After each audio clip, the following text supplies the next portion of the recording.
बघितलंस ना, मी त्या खोलीत नाहीये म्हणून खूप मिस करतायत ते मला. पण ह्याचा त्रास तुला का होतोय? का नाही होणार त्रास मला? त्यांना वाईट वाटतंय हे बघून मला काहीच वाटणार नाही. कुठल्या हक्काने वाटतंय? कुठल्या हक्काने म्हणजे काय?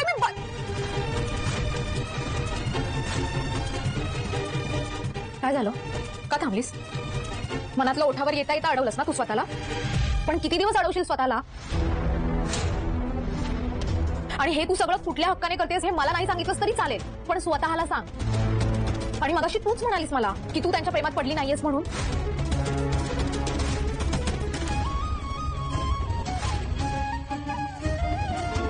माझी नाडी सुरू आहे म्हणून हे घड्याळ सुरू आहे. ज्या दिवशी हे घड्याळ बंद पडेल त्या दिवशी समजून जा की माझी नाडी सुद्धा.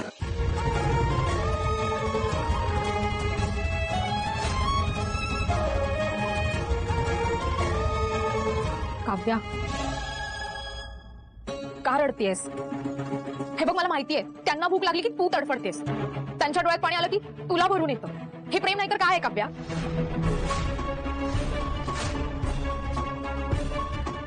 प्रश्न टाळून उत्तर बदलणार नाहीये. अजूनही तुला जर का दिसत नसेल ना काव्या, तर हा चष्मा लावणं सोडून दे.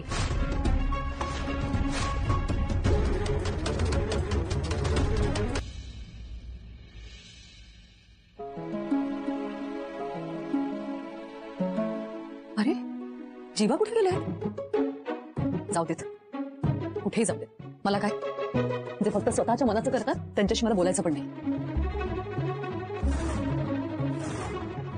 चिठ्ठी असू देत, मला काय, मला अजिबात वाचायची नाही यांची चिठ्ठी.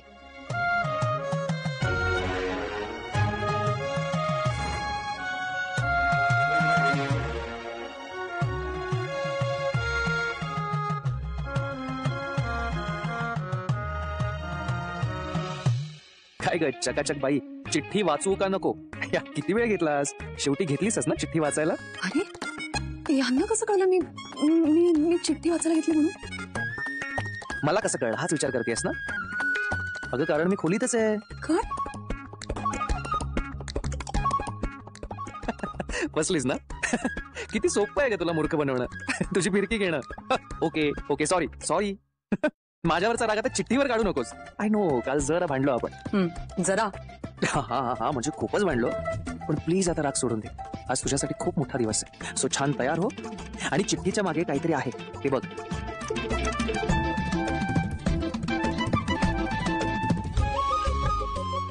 काय चिडक्या नाकाच्या वर टिकली छान दिसेल नाही? चिडक्या नाकाची म्हणालात मला? आता मी टिकली लावणारच नाही. ज्यांना आनंद निवाससाठी वेळ नाही ना त्यांनी दिलेली टिकली पण नाही लावणार मी.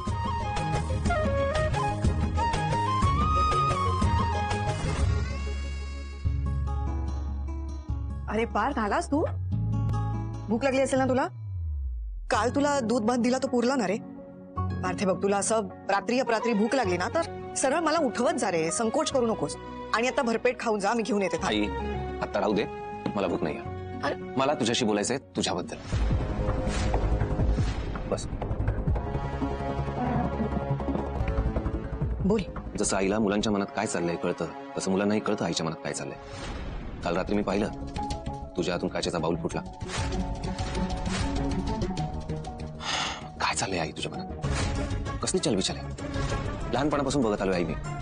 आमच्याकडून घरात बाहेर एखादी काचेची वस्तू फुटली, भांडं फुटलं तर तू चिडतेस. पण तुझ्या हातून आतापर्यंत कधीही काचेचं काहीही फुटलेलं नाहीये. पण काल फुटलं. अरे ते निसटलं माझ्या हातून ना. मी कुठे म्हटलं तू मुद्दाम फोडलंस? आई मला काळजी वाटते तुझी म्हणून बोलतो. काय झालंय, काय चाललंय मनात? बोल ना माझ्याशी. खरंच सांगू? बोलून मोकळी व्हाय. बोल काय झालं? पार्थे बघ, ताई दुपारच्या वेळेला काय बनवू? नाही माझा तर उपवास आहे. मी फळं खाईन यालाच विचार. नाही माझी आज महत्वाची मीटिंग आहे. Don't count me.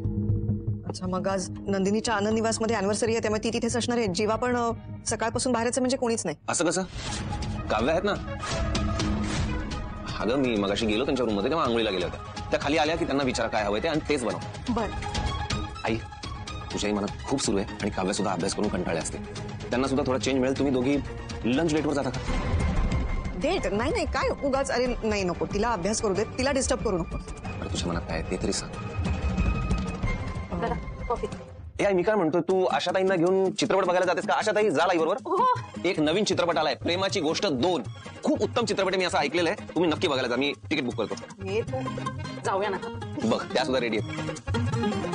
झालं, तिकीट बुक झालेले आहेत. थँक्यू दादा, आपण जाऊया. थांबा मी तुम्हाला नाश्ता घेऊन येते. नाश्ता वगैरे नको, मला उशीर होतोय. अरे असं काय न खाता जाणार आई आहे तू? आज खूप महत्वाचा दिवस आहे, मला छान आशीर्वाद दे. देव करू आणि तुझ्या मनातल्या सगळ्या इच्छा पूर्ण हो. All the best. थँक्यू. चल. देवा, माझ्या दोन्ही मुलांची कामं मार्गी लागू देत रे बाबा.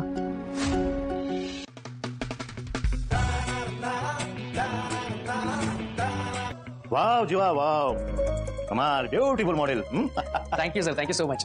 आज आनंद निवासला 10 वर्ष पूर्ण होत आहेत, म्हणून मी माझ्या हाताने बनवते. तेही लपून इथे माझ्या ऑफिसमध्ये, right? I am so sorry काका, पण हे जर मी घरी बनवलं असतं ना तर नंदिनीला कळलं असतं.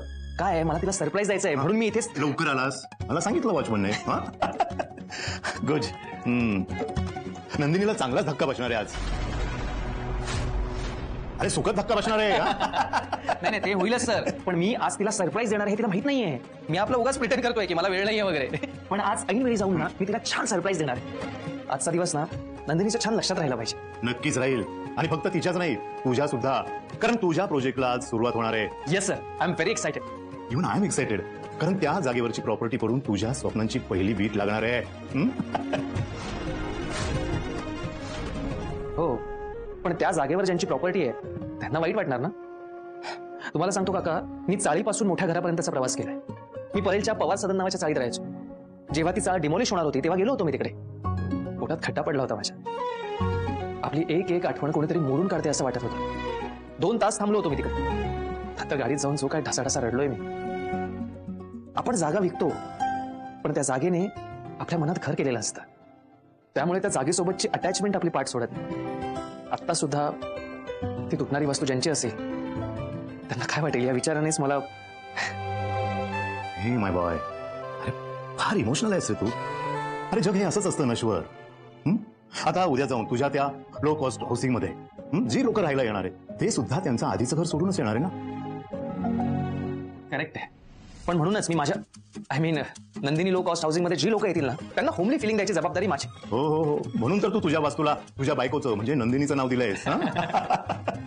हे सगळं बघून नंदिनी खूप खुश होणार आहे. सर मी एक काम करतो, आनंद निवासच्या अॅनिव्हर्सरीचा कार्यक्रम संपला ना की मी नंदिनीला घेऊन त्या जागेवर येईन. अरे हो हो नक्की या. आता थोड्या वेळातच आम्ही तिथे ती प्रॉपर्टी डिमॉलिश करायला जाणार आहोत, आणि त्या जागेवर असंच कुठलं तरी घर असणार आहे जे आम्हाला मुळापासून तोडावं लागणार आहे. Sorry Jiva, by mistake. नाही नाही sir sir, don't worry, I got it. आणि तसंही मी असताना नंदिनीच्या आनंद निवासला धक्का नाही लागणार. तथाच तू. बरं सर, मी आता आनंद निवासला जातोय. तिथला कार्यक्रम वेळेत संपवून वेळेत आपल्या त्या जागेवर पोहोचतो. हो. जीवा, वादळ येणार आहे बहुतेक. जरा जपून जा. आनंद निवास आता तुझ्या हातात आहे. Bye bye sir. Bye.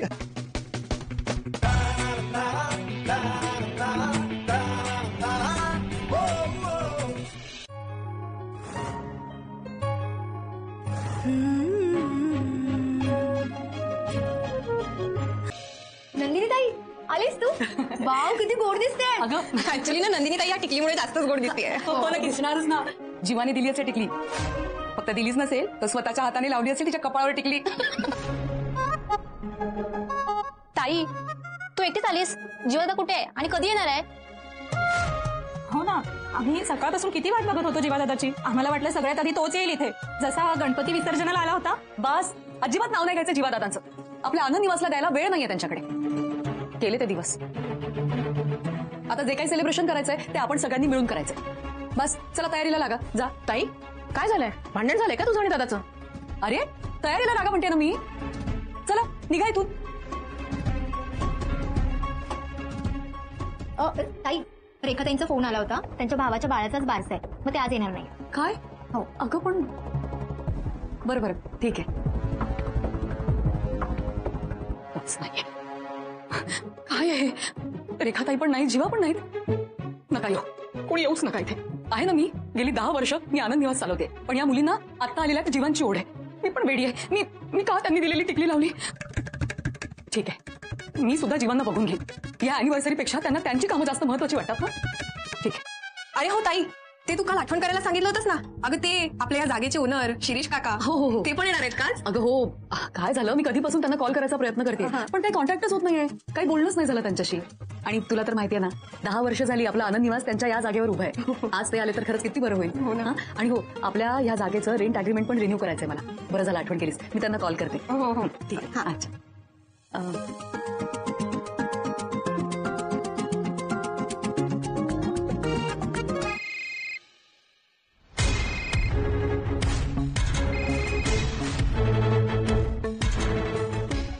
Hello. Hello, हा काका, मी नंदिनी बोलते. हो, गेले कित्येक दिवस झाले मी तुम्हाला कॉन्टॅक्ट करायचा प्रयत्न करते, पण काही रिस्पॉन्सच देत नव्हता तुम्ही. कशी आहेस नंदिनी बेटा? अगं मी काही दिवस आउट ऑफ इंडिया होतो. अच्छा, ओके. मग आता आलात का तुम्ही बाहेरून? नाही, अजूनही मी आउट ऑफ इंडियाच आहे. अच्छा, नाही पण तुम्ही आत्ताच म्हणालात ना तुम्ही आउट ऑफ इंडिया होतात म्हणून. ते मी हॅलो काका, सावकाश. तू फोन का करत होतीस? अहो नाही, काही नाही काका, आपल्या आनंद निवासला 10 वर्ष पूर्ण होतात ना आज, तर एक छोटासा कार्यक्रम ठेवला होता, त्यासाठी इन्व्हाइट करायला फोन केला होता मी. आणि आपलं रेंट अग्रीमेंट पण रिन्यू करायचं आहे ना. हो. अगं मी आल्यावर आपण करूया ना, सविस्तर बोलूया. हो काका, तेच बोलायचं होतं. काय गोष्टी वेळेत पूर्ण झाल्या तर बरं ना. तुम्ही कधी येताय मग परत? हॅलो नंदिनी बेटा, अगं आउट ऑफ रेंज येते, आपण नंतर बोलूया का? अच्छा, बरं. ओके. दरवेळी अर्धा तास बोलणारे काका तसे वेगळे का वाटते? आई, तुझ्या डोक्यात खूळ शिरलंय का? दोन्ही डाव तूच काय खेळतेस? डाव खेळत नाहीये, डाव खेळून झालाय. आता आज ठिणगी न टाकताच आग लागणार आणि धूर होणार. कसली आग आणि कसला धूर आई? तू ना रोज असं काहीतरी बोलत असतेस, पण करत मात्र काही नाहीस. 2 दिवस थांबायला सांगितलं होतं, विसरलीस? माझ्या चांगल्या लक्षात येते, पण बहुतेक तू विसरलीस की 2 दिवस संपले केव्हाच. काहीही केलेलं नाही असं 2 दिवसात. आणि तो कोण तो माणूस? त्याचा फोन सुद्धा नाही आलाय. आता फोनवरती बोलण्याचे दिवस संपले रम्या. आता आज महासंगम. महासंगम म्हणजे आज तू त्या माणसाला भेटणार आहेस का? फक्त मी नाही, आपण दोघी आज त्या माणसाला भेटणार आणि मग गेम ओव्हर. आई अगं, राजा स्वतःच्याच वडिलाला कसं काय मारू शकतो? बुद्धिबळाच्या खेळामध्ये नाही मारू शकत, पण मी रचलेल्या खेळामध्ये आज तेच होणार आहे. राजाच आपल्या वजीराला मारणार आहे. मग राजा कोण आणि वजीर कोण कळेल.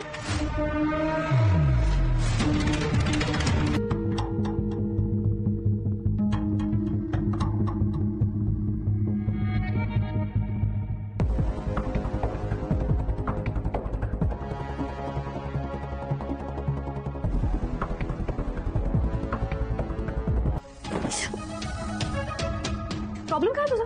प्रॉब्लेम माझा नाही, प्रॉब्लेम तुझा आहे. हो, तू खोटं बोलतेस सगळ्यांशी. त्या मानिनी काकूंना सगळं खरं सांगून मोकळं व्हायचं, तर ते करत नाहीयेस तू. आणि आता सुद्धा जेव्हा पार्थ जीजू रूम मध्ये आले, तेव्हा तू मुद्दाम बाथरूम मध्ये पळालीस आणि मला सांगायला लावलंस की तू अंघोळ करतेस म्हणून. अगं मी जे करत होते तेच तुला सांग असं म्हणाले मी. सो काव्या, तुझी अंघोळ झाली होती. आळस गेला नव्हता माझ्या चेहऱ्यावर, म्हणून मी परत गेले, तोंडावर पाणी मारायला गेले. मी काय प्रॉब्लेम काय? तू तोंड धुवायला नाही, तोंड लपवायला गेली होतीस आतमध्ये. मला काही कळत नाही का? परत चुकलं माझं, सॉरी. काव्या, असं का करतेस तू? कारण तुला माहिती आहे अनिशा, मानिनी काकूंना वचन दिलंय. जीवादादाच्या वाटेवर डोळे लावून बसली आहेस ना? जे येणारच नाहीये त्याची वाट तरी कशाला बघायची? हे घर म्हणजे ती, आणि ती म्हणजे हे घर. नंदिनीला जे हवंय ना ते तर मिळणार नाहीच आहे, पण आज जे काही मिळणार आहे. लग्नानंतर होईलच प्रेम या मालिकेचा आजचा म्हणजे 4 ऑक्टोबरचा रिव्ह्यू तुम्ही ऐकत आहात मंडळी. काल तुम्ही एपिसोड संपताना बघितलं होतं की काव्या या अनिशाला म्हणते की मी त्यांची बायको आहे. त्यावर अनिशा तिला म्हणते कुठल्या हक्काने तू हे म्हणतेस ग? अगं काव्या, स्वतःला जरा हा प्रश्न विचार. मगाशी तूच म्हणालीस ना मला की तू पारच्या प्रेमात नाहीयेस म्हणून. काव्या बोलता बोलता थांबते ना की मी त्यांची बायको आहे असं म्हणता ती थांबते. त्यामुळे अनिशा तिला हे सगळं सुनावू लागते. आता काव्याला पारसोबत घालवलेले सगळे क्षण अचानक आठवायला लागतात आणि तिला हळूहळू रिअलाइज होते की ती पारच्या प्रेमात पडते. अनिशा तिला म्हणते हे बघ काव्या, मला माहितीये की पार्थला भूक लागली की तू तडफडतेस, त्यांच्या डोळ्यात पाणी आलं की तुला भरून येतं. काव्या, हे प्रेम नाहीये तर काय आहे ग? काव्याला सगळं रिअलाइज होतंय पण तिला कबूल करायचं नाहीये. तर असं अजून ही अनिशा तिला विचारतच असते, पण काव्या तिला इग्नोर करून तिचा चष्मा घालून वाचायचा प्रयत्न करत असते पुस्तक एखादं. अनिशा तिच्या हातातून चष्मा घेते आणि म्हणते, हे बघ मी प्रश्न विचारतीये, तू टाळू नकोस. काव्या, तुला जर काहीच दिसत नसेल ना तर हा चष्मा लावणं पण सोडूनच दे ग तू. असं म्हणून ती अनिशा तो चष्मा तिथे ठेवते आणि निघून जाते त्या खोलीतनं. काव्या आता अनिशाने बोललेल्या गोष्टींचा विचार करते, पण काय होतं प्रेक्षकांनो, आता येणाऱ्या भागांमध्ये बरेच ट्विस्ट आणि टर्न त्यांनी घेतलेत. आता जीवा ज्या अग्रीमेंटवर साईन करून आलाय ते आनंद निवासचं आहे, पण त्यात काही लॉजिक दिसत नाहीये मला. आता आनंद निवासवर बुलडोजर चालणार आहे. आता त्याचा एक नवीन प्रोमो सकाळीच आलाय, तो प्रोमो मी तुम्हाला देते. पण आता एपिसोडच्या शेवटी तर बघा, आता नंदिनी आंघोळ करून येते तर तिला जीवा खोलीत दिसत नाही. इकडे तिकडे बघते तर जीवा गायब. विचार करते, नंदिनी कुठे गेली जीवा? जाऊ देत, मला तरी काय करायचंय असं म्हणून ती तिचे केस पुसत असते आणि तेवढ्यात तिला आरशावर एक चिठ्ठी दिसते. नंदिनी विचार करते, चिठ्ठी असू देत, मला काय, मी नाही वाचणार ती चिठ्ठी. पण तरी सुद्धा मनात असतं वाचायचं नसतं, पण ती चिठ्ठी घेतेच. आता चिठ्ठी जीवाने लिहिली ऑफकोर्स नंदिनीसाठी, तू चकाचक बाई असं त्यावर लिहिलेलं असतं. आता नंदिनी चिठ्ठी वाचायला लागते, त्यावर लिहिलेलं असतं, काय ग चकाचक बाई, चिठ्ठी वाचू का नको? किती वेळ घेतलास ग? शेवटी घेतलीसच ना चिठ्ठी वाचायला? नंदिनी विचार करते, अरे जीवाना कसं कळलं की मी चिठ्ठी वाचायला घेतली म्हणून? हे खोलीतच आहेत का? आता नंदिनी पुढे चिठ्ठी वाचायला लागते तर त्यावर लिहिलेलं असतं पुढे, नंदिनी मला कसं कळलं की तू चिठ्ठी वाचली नाहीये? तुला माहितीये मी खोलीतच आहे. आता नंदिनी इकडे तिकडे बघते पण जीवा कुठेच दिसत नाही. पुढे नंदिनी चिठ्ठी वाचायला लागते. आता त्यात जीवाने पुढे लिहिलेलं असतं, काय नंदिनी फसलीस ना? किती सोपं आहे का तुला मूर्ख बनवणं, तुझी फिरकी घेणं. बरं सॉरी, बरं माझ्यावरचा राग चिठ्ठीवर नको हा काढूस, मला माहितीये काल आपण भांडलो जरा. नंदिनी आता हसून म्हणते जरा.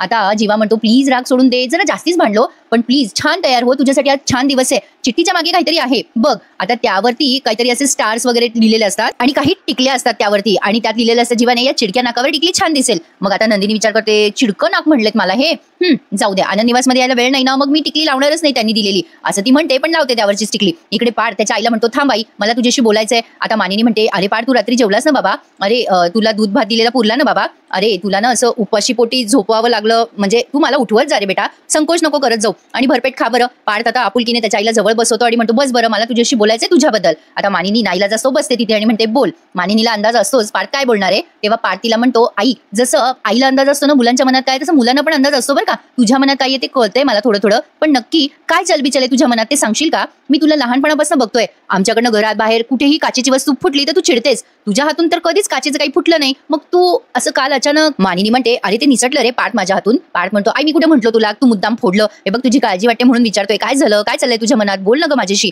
आता मानिनी म्हणते, तुला खरंच सांगू का? पार्थ म्हणतो, बोल बरं, पटकन बोलून मोकळी हो. आता मानिनी थोडा पॉज घेते आणि तेवढ्यात त्यांच्या घरच्या कामावाल्या ताई येतात आणि म्हणतात, ताई दुपारी जेवायला काय बनवू? मानिनी म्हणते, अगं माझा उपवास आहे, मी फळच खाईल. पार्थ म्हणतो, आई माझी पण महत्वाची मीटिंग आहे, मी ऑफिसमध्येच जेवेल. मग आता मानिनी म्हणते, अरे देवा, नंदिनीची पण ते अॅनिव्हर्सरी का काय आनंद निवासची, ती तिकडे जेवणार आहे आणि जीवा पण सकाळपासूनच बाहेर आहे, कोणीच नाही घरात. पार्थ म्हणतो, असं कसं, काव्या नाही का घरात? आता मानिनी लगेच अशी डचकते बरं का. पार्थ म्हणतो, अरे आई मगाशी मी काव्याला बघितलं, त्या आंघोळीला गेल्यात, म्हणजे त्यांना जे हवंय ते बनवा हा आशाताई. त्या आशाताई हो म्हणून निघून जातात. आता पार्थला येतो राग थोडासा, पण तरी तो स्वतःच्या रागाला आईसमोर व्यक्त न करता प्रेमानेच बोलतो आणि म्हणतो, हे बघ आई, मला असं वाटतं की तू आणि काव्या तुम्ही दोघी जणी थोडंसं चेंज म्हणून बाहेर जाता का फिरायला? मानिनी म्हणते, चल काहीतरीच रे पार्थ, अरे तिला तिचा अभ्यास करू दे. तेवढ्यात आता त्यांच्या आशाताई येतात. तेव्हा पार्थ म्हणतो, आई तू आशाताईंना घेऊन जाणं, एक छान पिक्चर आलाय बघ, मराठी पिक्चर, तुम्ही दोघी जणी ते बघा. आता पार्थने ऑनलाईन तिकीट बुक केले आणि त्या आशाताईंना पण म्हणतो, आशाताई तुम्हाला आवडेल ना पिक्चरला जायला? मग त्या म्हणतात, हो चालेल ना मला. मग लगेच पार्थ म्हणतो, बघ आई त्या जाणार आहेत. मग आता मानिनी पण तयार होते बरं का पिक्चर जायला. पार्थ म्हणतो, चल आई निघतो आता, मला ना उशीर होतोय, आज मला ना महत्वाचा दिवस आहे, आशीर्वाद दे. मग आता मानिनी म्हणते, देव करो आणि तुझ्या मनातल्या सगळ्या इच्छा पूर्ण होत, असं म्हणून आता ती आशीर्वाद देते आणि पार्थ निघून जातो. आता प्रेक्षकांना तुम्हाला वाटलं असेल की पार्थने मानिनीसाठी पिक्चरची तिकीट का बुक केले, तर काव्याला आणि त्याला जरा प्रायव्हसी मिळावी म्हणून हे सगळं चाललंय. पण आता पार्थची मीटिंग तो त्याच्या घरी अरेंज करतो आणि त्यात काव्या अतिशय गोड अशी तयार होऊन येते बरं का. हे त्यांनी पुढच्या प्रोमोत दाखवलंय. तर बघा काय काय होतंय पुढे. आता इकडे जीवा त्याचं ते मॉडेल बघत असतो आनंद निवासचं. तेवढ्या तिथे ते विक्रम कोण भास्कर काका येतात आणि म्हणतात, अरे वा जीवा काय छान मॉडेल बनवलंस रे. मग जीवा म्हणतो, हो आज आनंद निवासला 10 वर्ष पूर्ण झालीत म्हणून मी माझ्या हाताने हे मॉडेल बनवलंय. त्यावर तो भास्कर त्याचं कौतुक करतो आणि म्हणतो, तू इथे लपून का बनवतोयस? मग जीवा म्हणतो, अरे काका ऍक्च्युली नंदिनीला सरप्राईज द्यायचंय मला या मॉडेलचं, म्हणून मी इथे येऊन. मग लगेच तो भास्कर म्हणतो, लवकर आलास, मला सांगितलं वॉचमनने, गुड गुड छान बनवलंस हे मॉडेल आणि नंदिनीला चांगला धक्का बसणार आहे आज. आता जेव्हा ते असं बोलतात तेव्हा जीवा म्हणतो, काय असं का बोलताय? प्रेक्षकांनो म्हटलं होतं ना तुम्हाला, अजून त्यांनी मालिकेत रिव्हील नाही केलं पण माझा अंदाज बरोबर निघालाय. हे भास्कर आहेत ना, हे वसू आत्यासोबत मिळून त्या नंदिनीचा आनंद निवास पाडणार आहे. पण त्यामध्ये जराशी गल्लत झाली आहे, ती काय आहे ही माझ्या लक्षात आली आहे, ती मी तुम्हाला सांगतेच प्रोमो देताना. तर बघा जीवा म्हणतो, अरे आज मी नंदिनीला सरप्राईज देणार आहे, म्हणजे तिला माहित नाहीये हे, मी तिला असं दाखवतोय नंदिनीला की मला वेळ नाही वगैरे, पण मी जाणार आहे तिथे आणि सरप्राईज देणार आहे तिला. आजचा दिवस तिच्या लक्षात राहिला पाहिजे. भास्कर म्हणतो, लक्षात राहील तिच्या नक्की? अरे तिच्याच नाही तुझ्या सुद्धा, अरे तुझ्या प्रोजेक्टला पण सुरुवात होते ना आजपासून. मग जीवा म्हणतो, हो मी खूप एक्सायटेड आहे काका, त्यावर भास्कर म्हणतो अरे मी सुद्धा एक्सायटेड आहे, कारण त्या जागेवर तुझ्या स्वप्नांची पहिली वीट लागणार आहे. जीवा म्हणतो हो तुमचं बरोबर आहे काका, पण त्या जागेवर ज्यांची प्रॉपर्टी आहे त्यांना वाईट वाटणार. तुम्हाला सांगतो काका, मी चाळीपासनं या मोठ्या बंगल्यापर्यंत प्रवास केलाय. म्हणजे आम्ही परेलच्या चाळीत राहायचो. म्हणजे माझ्या लक्षात आहे जेव्हा ती चाळ डिमॉलिश करत होते ना, तेव्हा सगळेजण खूप रडत होते चाळीतले लोक. म्हणजे तिथे 2 तास उभा होतो बरं का मी. मला माहितीये काय फिलिंग्स असतात. ढसाढसा रडलंय हो मी तेव्हा. जागा विकतो आपण, पण जागेने मनात घर केलेलं असतं. जागेसोबतची अटॅचमेंट आपली पाठ कधीच सोडत नसते. आता सुद्धा म्हणजे जी तुटणारी ती वस्तू ज्यांची असेल त्यांना काय वाटेल या विचारानेच मला. आता भास्कर म्हणतो अरे खूपच इमोशनल आहेस रे जीवा तू. अरे असतं काही लोकांच्या नशिबात असं. उद्या चालून तुझ्या त्या लो कॉस्ट हाऊसिंगमध्ये जे लोक इन्व्हेस्ट करायला येतील ते त्यांचं आधीचं घर सोडूनच येतील ना. जीवा म्हणतो हो बरोबर आहे तुमचं भास्कर काका. म्हणजे नंदिनी लो कॉस्ट हाऊसिंग मध्ये जी लोक येतील ना त्यांना होमली फिलिंग द्यायची जबाबदारी माझी. मग आता ते भास्कर म्हणतात हो म्हणूनच तुझ्या बायकोचं गुडलक आहे बाबा तुझ्यासोबत. नंदिनी हे सगळं बघून खुश होणार. आता जीवा म्हणतो मी एक काम करतो सर, आनंद निवासच्या अॅनिव्हर्सरीचा कार्यक्रम संपला की मी नंदिनीला घेऊनच येईल. मग आता भास्कर म्हणतो हो आम्ही एका प्रॉपर्टीला डिमॉलाइज करायला चाललोय आणि त्या जागेवर असंच कुठलं तरी मॉडेल उभं राहणार आहे जे आम्हाला तोडावं लागणार आहे.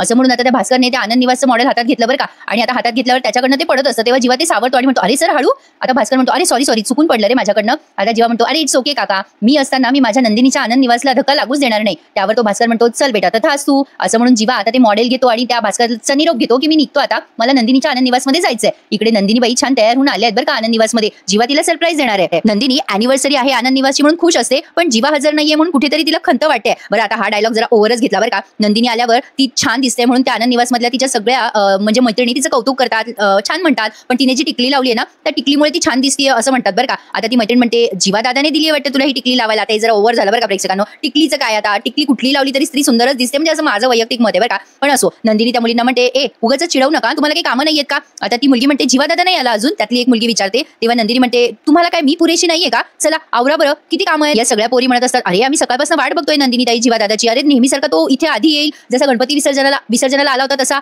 मग आता लगेच नंदिनी चिडून म्हणते काही नाव नका घेऊ जीवा दादाचं, आपल्या आनंद निवासला द्यायला वेळ नाहीये त्यांच्याकडे. येतील ते त्यांचं यायचं असेल तर, नाहीतर जे काही सेलिब्रेशन करायचं ते आपणच मिळून करूया, चला बरं लागा तयारीला. असं नंदिनी स्वतःला म्हणत असते, पण तरी सुद्धा ती मिस करत असते जीवाला. आता स्वतःच्याच मनाशी बडबड करते जाऊ द्या नाही आले तर नाही आले जीवा एवढं काय त्यात, आतापर्यंत मी एकटीच करत होते ना सगळं आनंद निवासचं. शिबाई मी पण वेळीच आहे, मी का त्यांनी दिलेली टिकली लावली असेल, जाऊ दे जीवाला मी बघून घेईल. अॅनिव्हर्सरी पेक्षा त्यांना त्यांची कामं महत्वाची वाटतात ना. तेवढ्यात एक मुलगी येते आणि म्हणते अगं ताई आपल्या जागेचे ओनर शिरीष काका तू त्यांना फोन केलास का. नंदिनी म्हणते अगं बरं झालं तू आठवण दिलीस. अगं मी बोलते त्यांच्याशी, माझं त्यांचं बोलणंच झालं नाही बघ. 10 वर्षापासून आपला आनंद निवास त्यांच्या जागेवर उभं आहे. खरंच त्यांना कळवते, त्यांना छान वाटेल आणि आपल्या जागेचं रेंट अग्रीमेंट पण रिन्यू करायचं आहे, मी त्यांना कळवते. हा आता असं म्हणून नंदिनीने फोन केलाय बरं का. म्हणजे ज्यांच्या मालकीची जागा आहे ना आनंद निवासी त्या मालकाला. आता ते जरा बिचकलेत कारण मला असं वाटतं प्रेक्षकांनो त्यांनी आनंद निवास विकून टाकला असावा या भास्करला. आता ते नंदिनीचा फोन घ्यायचा की नाही हा विचार करतात आणि मग फोन रिसीव्ह करत म्हणतात हा बेटा नंदिनी बोल. नंदिनी म्हणते काका मी नंदिनी बोलते. अहो किती दिवसापासून मी तुम्हाला कॉन्टॅक्ट करतेय, तुम्ही काही रिस्पॉन्सच देत नव्हतात. मग आता ते तिकडनं म्हणतात ते शिरीष काका अगं बेटा मी ना आउट ऑफ इंडिया होतो बघ. नंदिनी म्हणते बरं हरकत नाही काका तुम्ही भारतात आलाय का. मग ते म्हणतात नाही बेटा मी अजूनही आउट ऑफ इंडियाच होतो.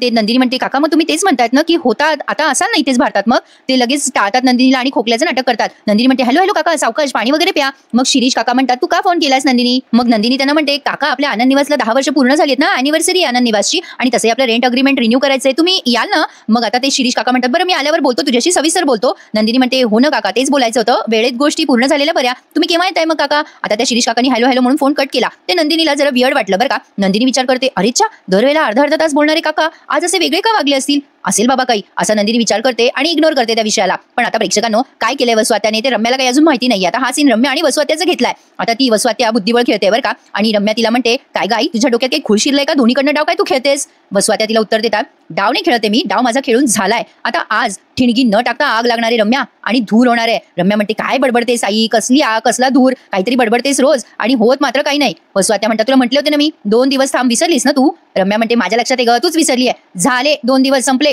तू काही केलेलं नाहीये 2 दिवसात आणि कोणतो माणूस त्याचा फोन पण नाही आलाय तुला. वसुआत्या म्हणतात आता फोनवर बोलायचे दिवस संपले रम्या, आता आज महासंगम होणार आहे. रम्या म्हणते काय कसला महासंगम, अगं म्हणजे तू आज त्या माणसाला भेटणार आहेस का. वसुआत्या म्हणतात मी नाही ग आपण दोघी भेटणार आहोत, आज दोघी जणी आपण त्या माणसाला भेटणार आणि मग बघ गेम आपल्याकडनं आणि गेम ओव्हर. आता रम्या म्हणते अगं आई राजा स्वतःला कसा मारेल ग, हे काय करतेस तू बुद्धिबळाच्या खेळात. वसुआत्या म्हणतात, अगं या खेळात नसेल मारत राजा, पण मी रचलेल्या खेळामध्ये असं होणार आहे, राजा स्वतःला मारणार आहे आणि त्याच्या वजीराला सुद्धा. रम्या म्हणते, मग राजा कोण आहे आणि वजीर कोण आहे? वसुआत्या म्हणतात, कळेल तुला, थोड्याच वेळात कळेल. असं म्हणून आता त्या बुद्धिबळातल्या राजाला बघत राहतात बरं का प्रेक्षकांनो. आता इथे पुन्हा काव्या आणि त्या अनिशाचं सीन दाखवलाय. अनिशा आली आता आंघोळ करून आणि काव्याकडे रागाने बघत असते. आता काव्या तिच्याकडे बघत असते. प्रेक्षकांनो, आता मग अशी वसुआत्या राजा आणि वजीर बद्दल बोलल्या ना, तर त्यातला राजा म्हणजे जीवा आहे आणि वजीर म्हणजे नंदिनी आहे. आता जीवाने सही करून दिली आहे ना त्या रेंट अग्रीमेंटवर का कशावर, म्हणजे त्याने त्याच्या हाऊसिंग लो कॉस्ट काय आहे ना त्याच्यासाठी सही केली आहे, पण पर्याय न ती आनंद आश्रम विकल्याची काहीतरी सही आहे. पण मला एक कळत नाहीये प्रेक्षकांनो, म्हणजे गल्लत जी झाली आहे ती ही की जीवाचा काय अधिकार आहे सही करायचा, म्हणजे उद्या कोणीही कोणाच्या प्रॉपर्टीवर सही केली तर तसंच चालेल का?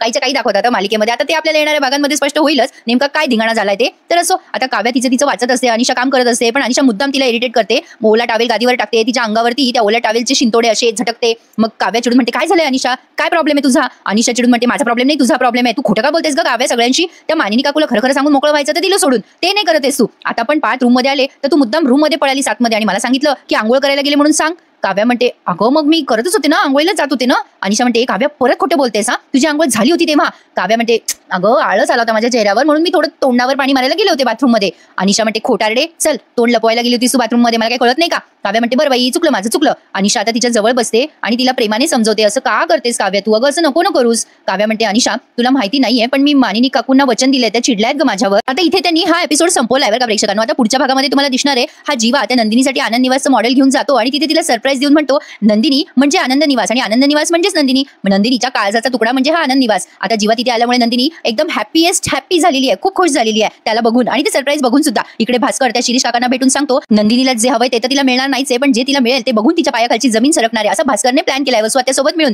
इकडे काव्या गोड अशी तयार झाली आहे रेड साडीमध्ये आणि हा पाठ तिला बघून एकदम तिचा दिवाणा झालाय. आता प्रेक्षकांनो, काव्याने जी लाल साडी घातली आहे ना तशीच लाल साडी एका पिक्चर मध्ये आपण बघितली होती, अतिशय फेमस मूवी होता तो. मला माहिती आहे त्या मूवीचं नाव, पण मी तुम्हाला विचारतेय, सांगा बरं अशी लाल साडी कुठल्या पिक्चर मध्ये फेमस झाली होती? मला कमेंटमध्ये नक्की कळवा आणि आपल्या चॅनलला सबस्क्राईब करायला विसरू नका बरं, आणि आपल्या या रिव्ह्यूला लाईक करायला सुद्धा. आता लग्नानंतर होईलच प्रेम या मालिकेचा नवीन जो प्रोमो आलाय तो तुम्हाला मी आपल्या चॅनलवर देते. आता नंदिनी खुश असते तेव्हा तिथे बुलडोजर येतं आणि तिला कळतं की जीवाने हा आनंद निवास आश्रम विकलाय म्हणा का रेंट अग्रीमेंट, काहीतरी गोंधळ झालाय. आता नंदिनी जीवाला ओरडते आणि म्हणते, जीवा का केलं तुम्ही हे सगळं, का माझ्या जीवाचा तुकडा आनंद निवास का तुम्ही देऊन टाकला जीवा? अहो व्यवहार करण्यापूर्वी बघायचं तरी होतं, का सही केली तुम्ही? असं ती रडून भांडत असते त्या जीवाशी. जीवा तिला समजवण्याचा प्रयत्न करत असतो, पण तेवढ्यात बुलडोजर येतो आणि नंदिनी त्याच्या समोर आडवी होते आणि तो ओरडतो, जीवा नंदिनी करून. आता तिला काय झालं ते आपल्याला ते भाग बघितल्यावरच कळेल प्रेक्षकांनो. पण तुम्हाला कोणाला प्रॉपर्टी विषयी गफले करायचे असल्यास वसुआत्याला कॉन्टॅक्ट करा. गमतीचा विषय प्रेक्षकांनो, काही दाखवतात मालिकेमध्ये. बघू आता हा नवीन तमाशा नेमका काय आहे तर येणाऱ्या भागांमध्ये कळेल असेल. आजच्या एपिसोडला लाईक करा, चॅनलला सबस्क्राईब करा. उद्या भेटूयात पुन्हा एकदा, तोपर्यंत टेक केअर मंडळी, धन्यवाद.